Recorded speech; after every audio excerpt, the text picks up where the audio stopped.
Jacob loved Joseph more than all his sons. He clothed him in a richly ornamented robe, a robe of many colors. His brothers saw it. They could not speak a kind word to him. Jealousy had already taken root. Now Israel loved Joseph more than any of his other sons, because he had been born to him in his old age, and he made an ornate robe for him. Joseph dreamed.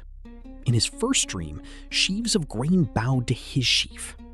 In his second, the sun, moon, and 11 stars bowed down to him. He told his father and brothers. His brothers hated him even more, but his father kept the matter in mind. His brothers said to him, "Do you intend to reign over us? Will you actually rule us?"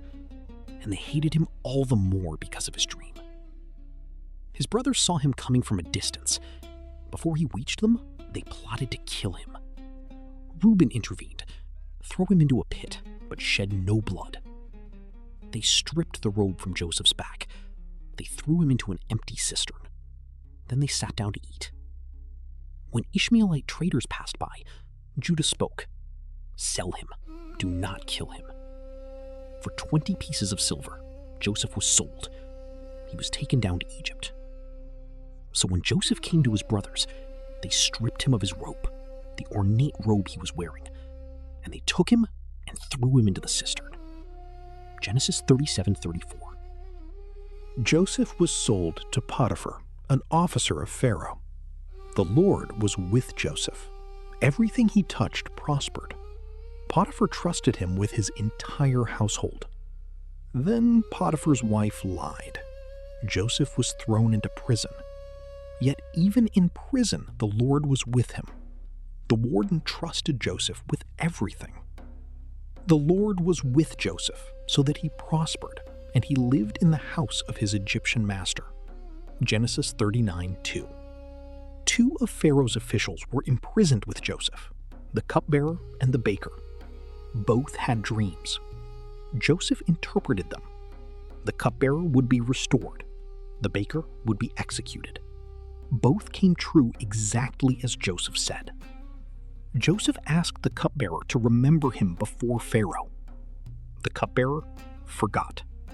2 full years passed.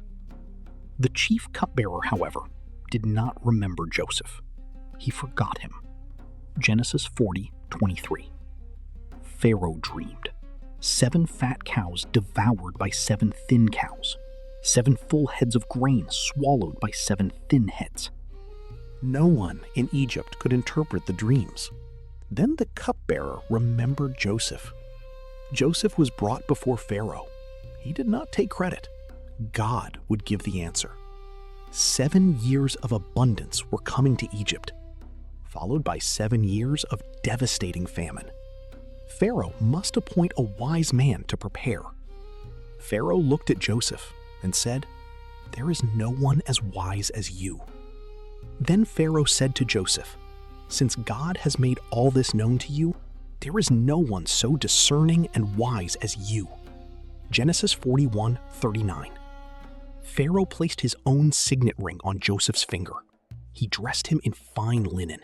He placed a gold chain around his neck. He made him ride in the second chariot. The entire nation of Egypt bowed before him. Joseph was 30 years old, 13 years after the pit. So Pharaoh said to Joseph, "I hereby put you in charge of the whole land of Egypt." Genesis 41:41. The famine came, as Joseph said.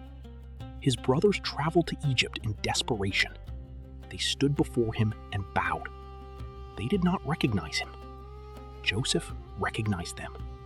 He did not take revenge. He wept. He revealed himself. He embraced Benjamin. He kissed his brothers. He told them, "Do not be grieved. God sent me ahead of you to preserve life." But Joseph said to them, "Don't be afraid. Am I in the place of God? You intended to harm me, but God intended it for good." Genesis 50:20. The pit was not punishment. The prison was not the end. Every door that closed was God preparing the next one. Joseph did not know the plan. He only chose to remain faithful. What pit are you sitting in today? If this story moved you, like, share, and subscribe. God is not done with your story.